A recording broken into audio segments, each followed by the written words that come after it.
Guys, তোমাদেরকে hello guys, তোমাদেরকে একটা দারুণ সুন্দর জিনিস দেখাবো। মেহেন্দির রংটা কেমন হয়েছে এই যে দেখো।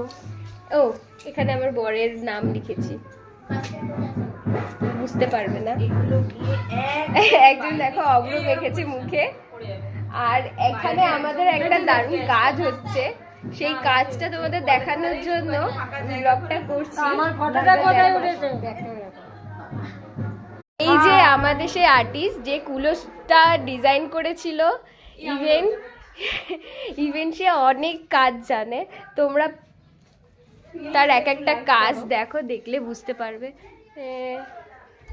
এই দেখো, এই সুন্দর প্রজাপতিটা এই যে আর্টিস্ট বানিয়েছে শোলা কেটে, আর এই যে নাম লিখেছে, দেখো কেমন